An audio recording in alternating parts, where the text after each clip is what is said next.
based on science. Hey everyone, Matt Thomas here. Thanks for watching. So this is my first video in my new Neuroeducation 101 video series. And the main purpose of this video series is to give teachers a strong foundation as to how the brain learns and how we can use that information to make our teaching more efficient, more effective, and more enjoyable. Over the past 4 years, I've made over 75 videos highlighting the best teaching strategies based on neuroscience and behavioral psychology. Now, if you're a teacher new to watching these videos, you may be thinking, great, Matt, thanks. 75 videos. Which one do I start with?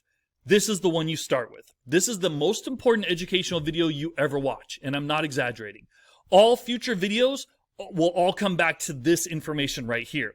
This video will explain pretty much everything, why students do what they do, why they act the way they do, and how we can use that information to enhance our instruction. Okay, so this video is titled How the Brain Really Learns. And to get into that, we need to know two things. We need to know categories and predictions. So, when a brain experiences something, when a person experiences something, the brain records that experience as a category.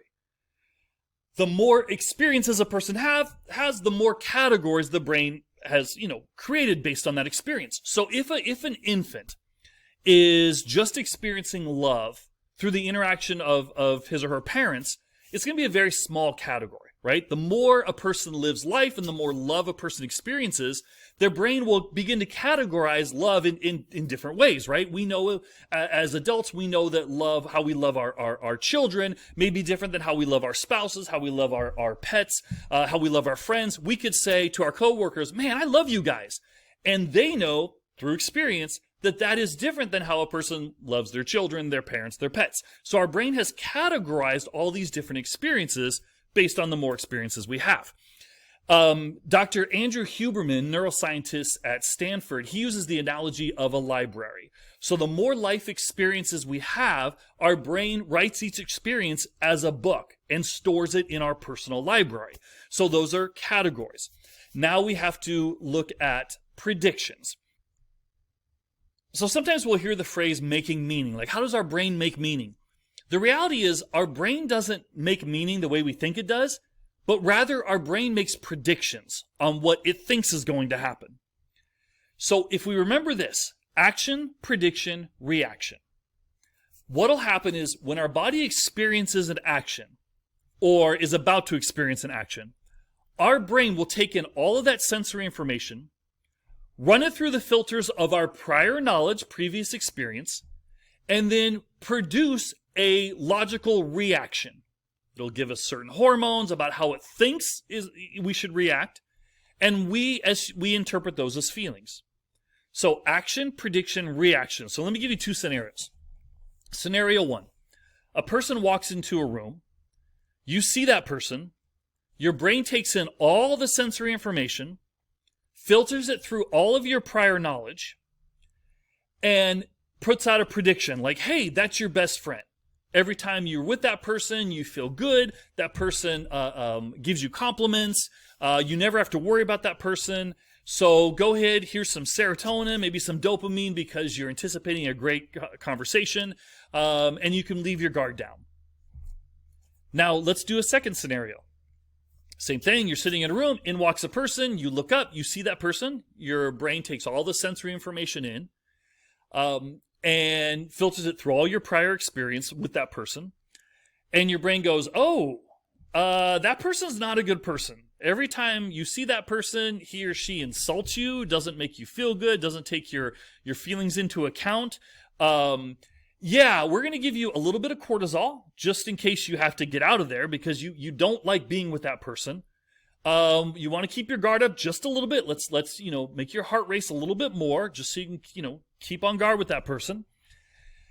And so two totally different outcomes, all based on previous experience. And your brain doesn't like to be wrong about these predictions. So let's continue one of those scenarios. Let's say a person comes in that's, an enemy, right? And your brain has predicted this is not going to go well with this person. But that person walks up to you and says, hey, I just got to tell you, I'm so sorry for how I've been treating you.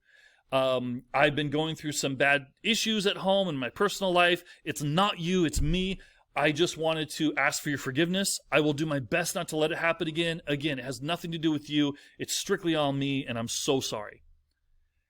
So in that scenario, your brain was wrong about the prediction. That's called learning. So our brain now has created a new category with that person. And so next time you meet that person, your brain's going to filter, your experience, what it predicts is going to happen through even that previous experience that you had. And it may not be so defensive, right? So our brain, that's called plasticity. Our brain can constantly be learning. So why is this information so very important for teachers to know? Because it shows that how we interact with others can greatly influence the outcome.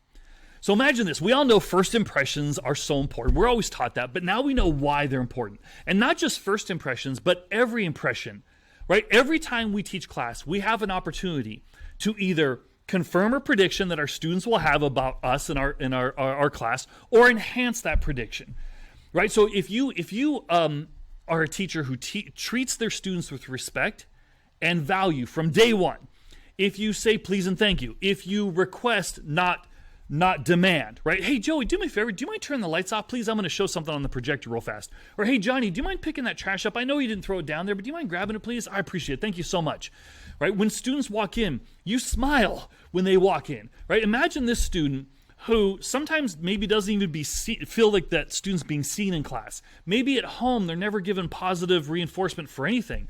But you're that one teacher when that student walks through the door, you smile. You're like, yo, Joey, what's up? That student remembers that. And every day, that student's going to make a prediction about how your class will go. And you have that opportunity to create that prediction, to guide that prediction, right? If the student feels valued, if the students feel like they're learning something valuable in your class, they're going to enjoy your class, they will look forward to it. And so their brain's going to predict, third period, you're going to love that class, you can feel comfortable, and that will allow for learning to be so much easier.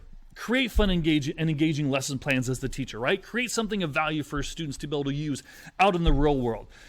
Have respect for them. When you ask for responses, invite them to respond, as opposed to saying who wants to share in more of a negative tone. Be more like, hey guys, so we had this discussion about this and so on and so forth. What do you guys think? Right? You're opening, you're inviting the class, you're asking for their opinion, and the students will know that their opinion is valued by how you react to that, right? If someone does raise their hand and respond, be like, dude, Joey, thank you so much. I really appreciate it. Guys, someone else, please, if you don't mind. And invite them, right? Students will see how you react to others, and they'll be more inviting to be like, yeah, I'm going to go ahead and respond in class.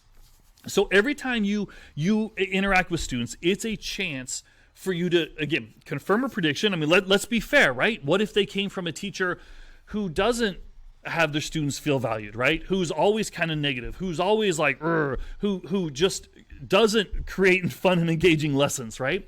And so those students aren't going to look forward to that class.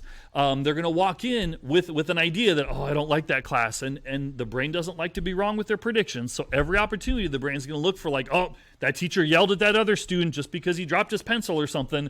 And so they're not going to have great predictions for that class, right? You want the students to come to your class feeling respected, feeling valued, knowing that they're going to get valuable information taught to them, knowing that the class will be fun and engaging. And let's be real about this, right? Maybe there's some days that you're just like, so sorry, I was on you guys yesterday. Like, you can change an outcome, create a new category, right? Tell your students, guys, I'm so sorry, yesterday didn't go well. I got on you so much for whatever certain thing that was on me. I'm sorry, guys. Let's scratch the whole thing yesterday. Let's move forward on it. So you have an opportunity to even change, right, how students feel about you by how you treat them and so on and so forth. So by understanding action, prediction, reaction, it can help explain why certain students act the way they do. So imagine a student who has never found success in a certain subject, has never found a teacher that kind of explains it in a way that makes the subject more accessible. So that student's brain is going to predict that student is not going to do well in that subject, is not going to enjoy the class. So automatically, day one, this student is like, third period, that class, I'm not going to do well in that. And so all of a sudden, that student has even a harder time doing well in the class because his own brain is predicting that he or she's not going to succeed. Imagine the opportunity now that you have as a teacher to change that narrative, if you will, within that student, to create a category that's going to be more positive, that can build confidence in the student's ability. And And some of our students, maybe they come across as disrespectful, but understanding in that student's life, maybe most adults in that student's life has been disrespectful to that student, hasn't really treated that student, respectfully or created a sense of value in that student. Imagine the opportunity that you have now to do that, right? You treat that student with respect. You acknowledge the value of that student. You create an environment where that student feels safe and feels, valued, enjoys the class. You're going to really stand out in that student's mind. This can also, the reaction prediction or action prediction reaction can kind of explain also why as teachers, sometimes we stress out about things that haven't happened yet, right? Like it comes Sunday and you're like, oh, Monday, that one student during that one period is going to be disruptive of this or that. Even though it hasn't happened yet, our brain's predicting it to happen. And so that can cause stress upon ourselves as well.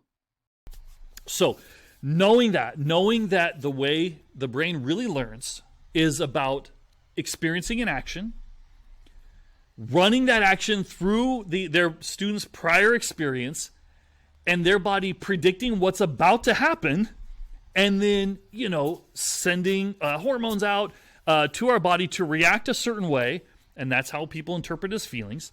Knowing that, we have the opportunity to really influence how our students enjoy our classroom. So please always keep that in mind when you're creating your engaging lesson plans. Thanks for watching.